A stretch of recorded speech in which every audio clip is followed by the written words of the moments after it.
Hello and welcome to the Practical Animal Channel with me, John Beaumont.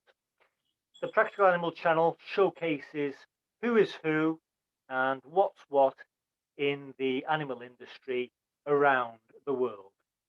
Most weeks we interview an animal industry professional, someone who works with animals. The channel is for you if you want to know what it takes to work with animals, the skills needed and the personal qualities needed. And what we do is try to showcase people who work in different animal industry sectors to raise your awareness of just what is out there, incidentally, on an international level. So, my guest this week is Leon Arends. Leon is founder and director of the Dutch Bird of Prey Centre, Wings of Change Foundation. And he joins us now to talk about his success working with birds of prey. Leon Arends, welcome to the Practical Animal Channel. Hello, John. Thank you very much for inviting me, and it's a pleasure to talk to you. Good to meet you. So bring it on. What can you tell us about this fantastic bird on your fist? This bird is a homebred Lugger Falcon from last year, and I fly it myself. I train it myself. You must see that I think about 30 years ago, I started with just one bird of myself. At the moment, we have a collection of over 100 birds of prey, and a bunch of members of staff and clients and volunteers to work with the birds. But when I started this, I wanted to live my passion and to only 24/7 fly birds of prey. In fact, right now I'm managing the business, and everybody runs my passion except me.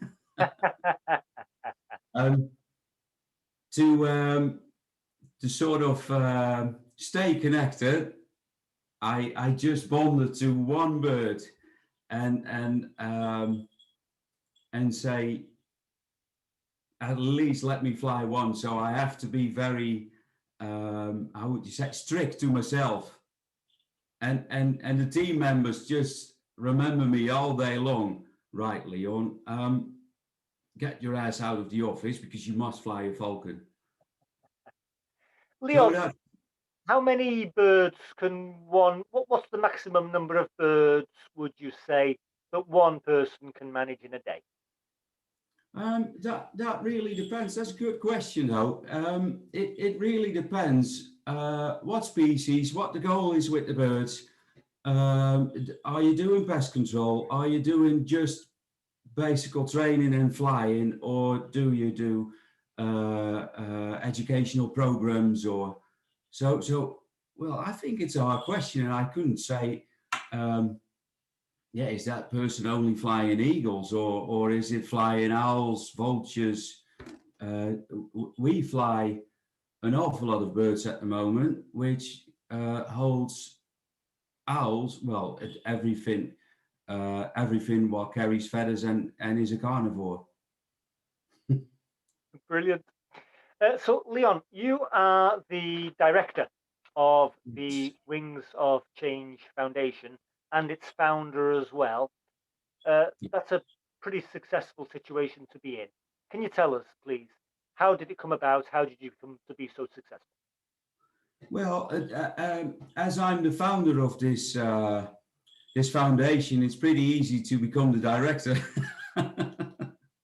The big one is to make it a success, is to be very committed and passionate, be a little bit crazy, really, because you have to work 24/7 without earning an awful lot, and I think you have to live your passion, really, and set goals. What I really wanted was bring nature to people and I'm very lucky because that's the other part of Wings of Change, is that we work with vulnerable people.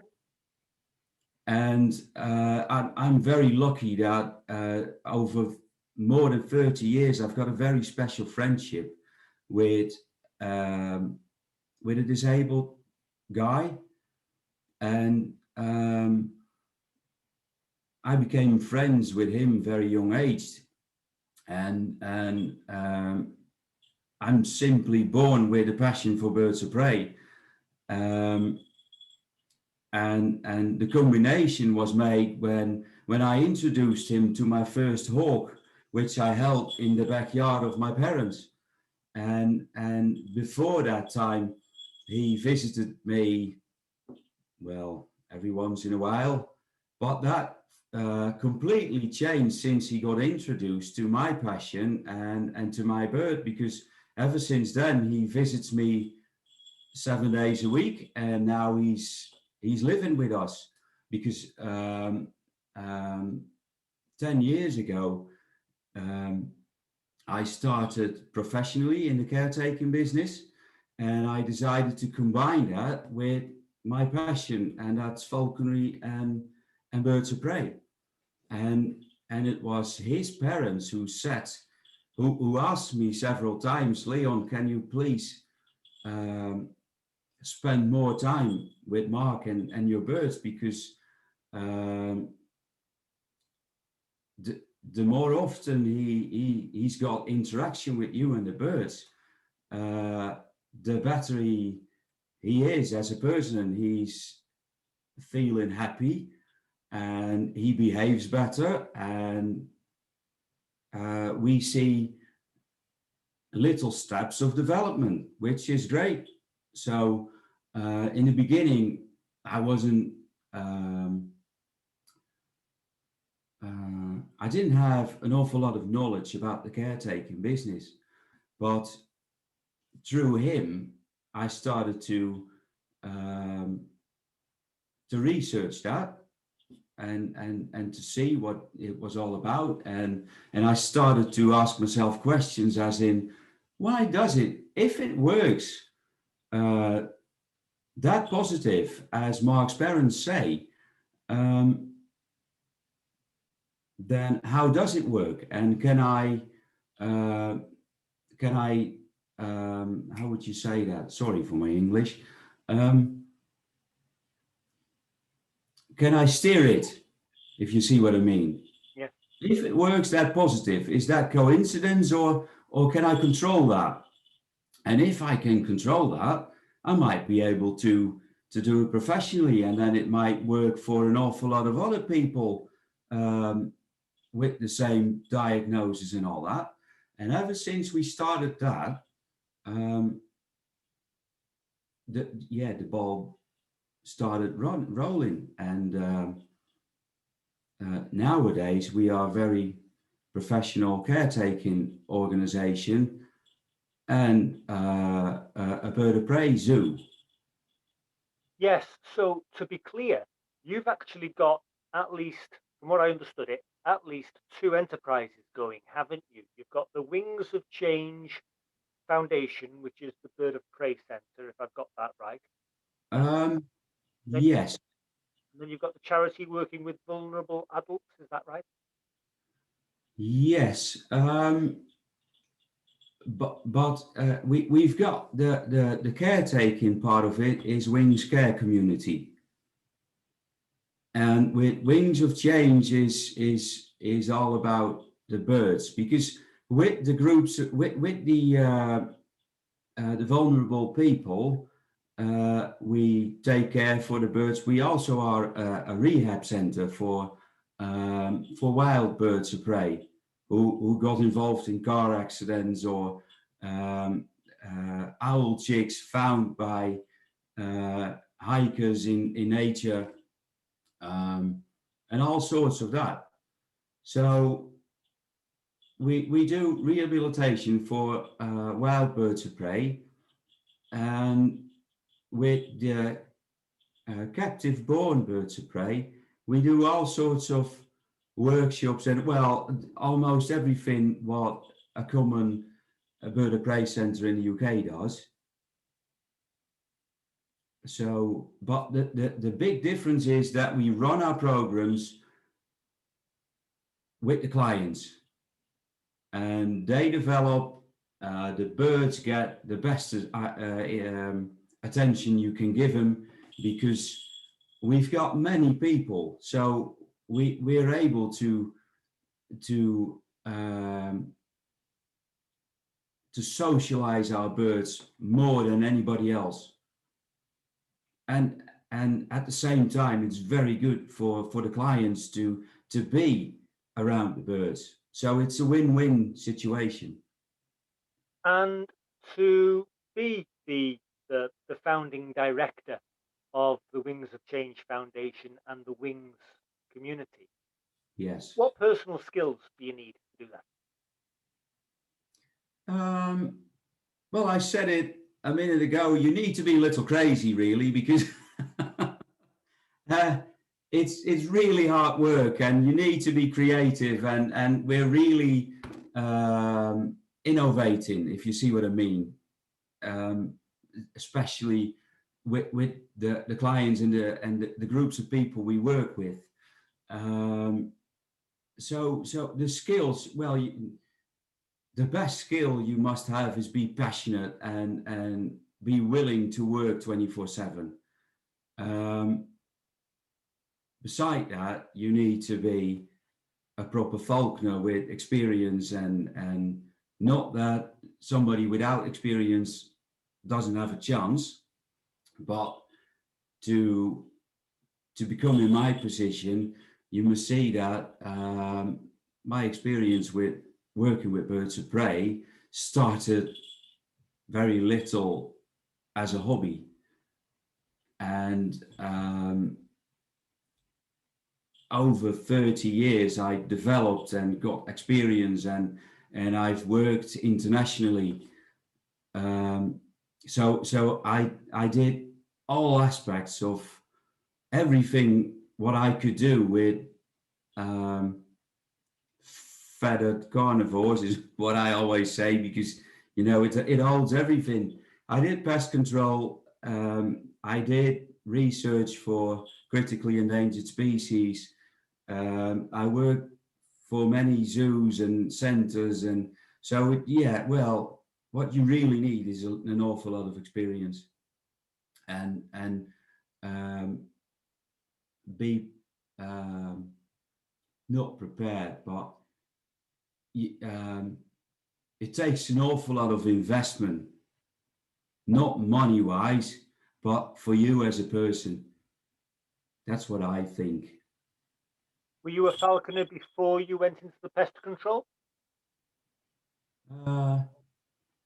Yes, I was. Well, a strange one, really, because I from very young age, I was passionate about birds of prey in the area where I lived, and a falconer crossed my path, and I became friends with that man, and he was sort of my mentor. So in my case, it went further and further in a very natural way. I think that's a good way to describe it. So lots of people ask me, how on earth did you plan all that? And I said, well, it just happened. And I think the only reason, because I'm not good in saying no.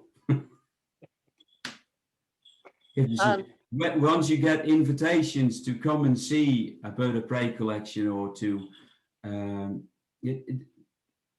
my first international steps were that I did a course about birds of prey and healthcare about that in the UK, just because I thought that it would be interesting to have more knowledge of it from outside Holland. And what was the international? Did you say you'd worked with on an international endangered species conservation project? Well, different ones because I've joined people of the Hawk Conservancy years ago to Africa to ring endangered vultures, and later I've been in America working for rehab centers and did some research about bald eagles and putting them back in the wild. So you can imagine that big birds like bald eagles who are taken care of very intensive, that they lose their fear of people. So in times that they when they get back to nature, and in times that there's not many food available, so let's say winter times, then they without their fear for people, they can bring problems because they can get aggressive because they want food. And so I was involved in a project there about what happens and how can we take care for those birds without losing their fear for people. So and well, I've did pest control for Vancouver on the dump sites, so the landfills. In Vancouver, did you say? Yes, Vancouver. And how did you get into it in Vancouver? I think it was just I knew persons who did that there, and they really needed hands who could fly birds. So I said, well, I'm up for it. Just hire me and I go, and that's what we did. And you already knew how to fly the Falcon? Yes. Yes, because well, that's through my mentor. I had all the basics through my first mentor, and from there, it's well, you're on your own really. It all depends on how far you want to go, and if you want to learn from somebody else. I think and that's what I really did by traveling a lot to different places all over Europe, a lot to the UK, and even to North America. And I've been a member from IAATE, yes. the avian organization, yes. and been to the yearly conference. So it's a lot to do with networking as well. And if you go to conferences like that, which is going to be a bit difficult with the COVID stuff and all that, but when it's not there, this COVID stuff, then you be able probably to attend conferences, and you'll be able to work on a network and bring your ideas to the table there. And then there will be people that say, oh, right, that's a good idea. Dutchie, can you please come and do that over here? Because very quickly you get nicknames like Dutchie and all that. And then you get invitations. And as I said, I'm not very good in saying no. Then I always ended up somewhere at the planet doing stuff with birds of prey. How would you describe the bird of prey centre sector in Holland? Is it similar to the UK where you've got many of them? No, it's totally different, and that's because Holland is small country, and Holland.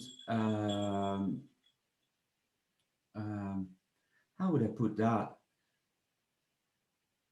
Well, that's why I think that we've got a lot to do, because if we don't do anything, Holland's going to be one big city, and I think the culture here is different. In what way? As in, I think compared to the UK, is that your difference between countryside and city side is massive. And over here, that's why I say, hopefully not, but we're hard on the way to become a big city, and a mentality in city life is not helping country lives, as in working with animals and I think we've got very strict regulations when it comes to working with animals, stricter than in the UK, and it's more difficult. In another way, we also have a bunch of people who own birds of prey and for a hobby, and attend fairs and all that, and do all sorts of unwishful things with them. So putting them on blogs just to show them, let people carry a bird on their hand just for a picture for a couple of pounds, and that's not well. The public opinion is very much against that over here. So we've got a bunch of people not working for falconry, if you see what I mean, and to do it professionally in a good way, as we intend to do, takes an awful lot of effort, really. But I think we need more centres as Wings of Change also in the Netherlands. It doesn't have to be my neighbour, but I think it would be healthy if there, because nowadays our society is further off from nature than ever before. You can see that because, well, your David Attenborough is telling it all the time, and I think he's very right. So to translate that to here,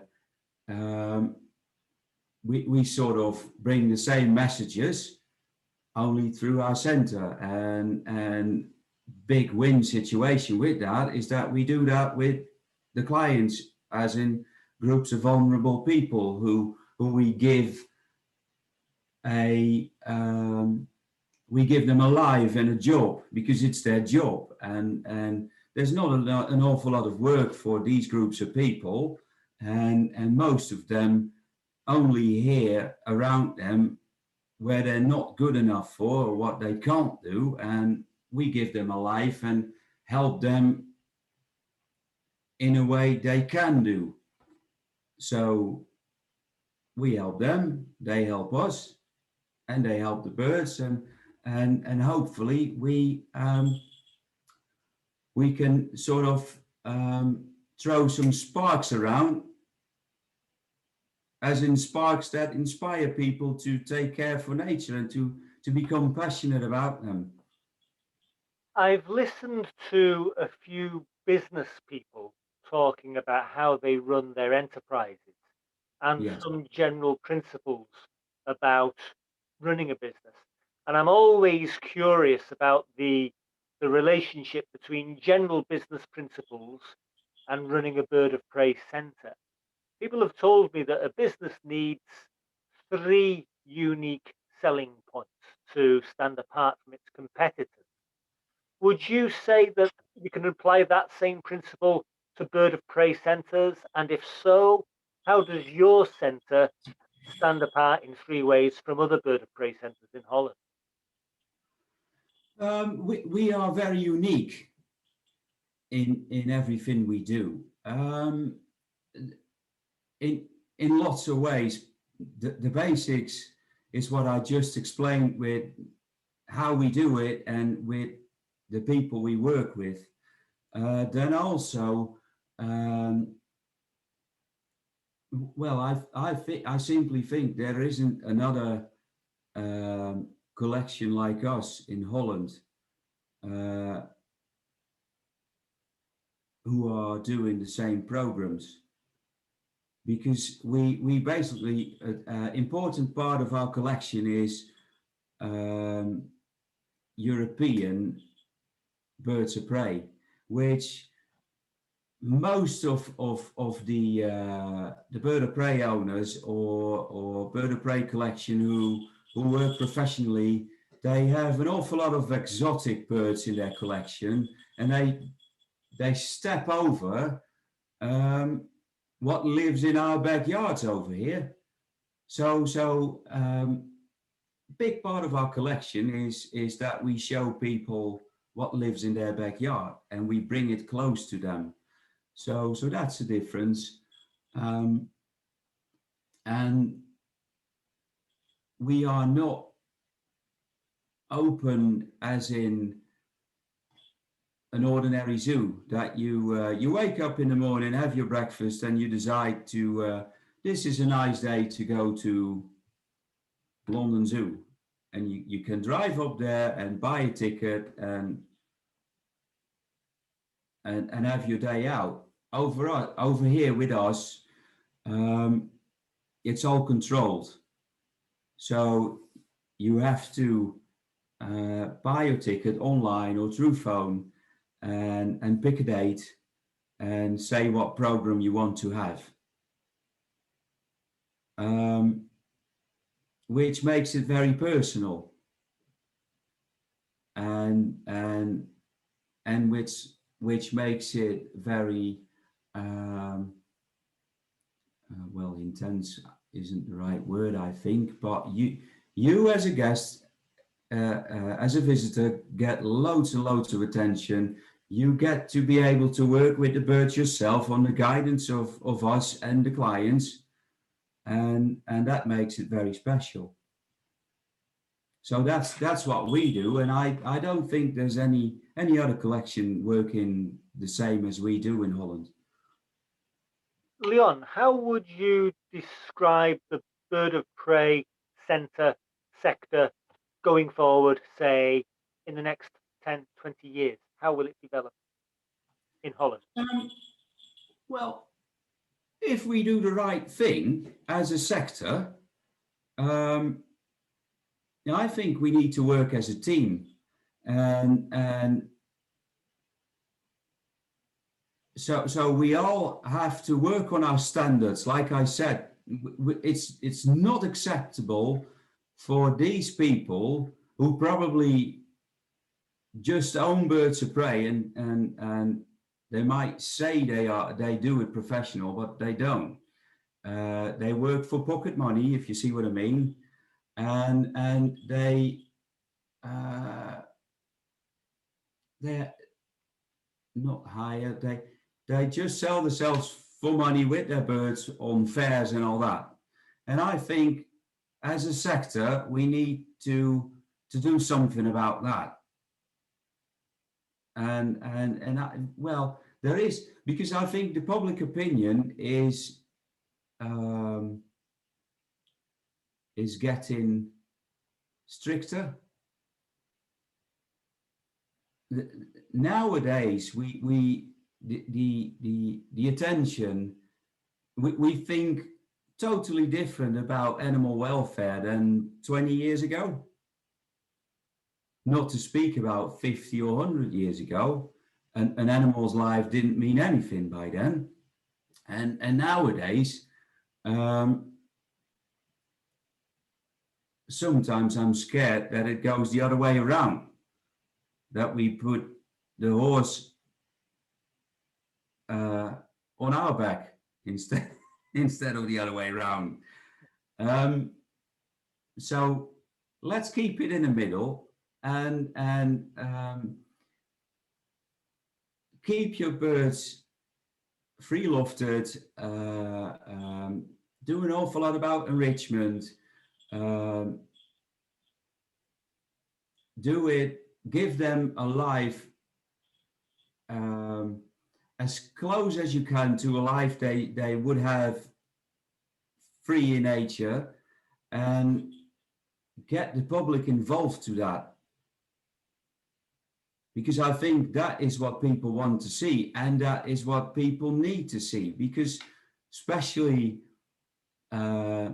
city civilizations are further off from nature than ever before, and we try to do something about that, just to educate them. I've got, depending on where this school is coming from, but there really are children that believe that milk grows in fridges in the supermarkets next to the meatballs and the eggs. But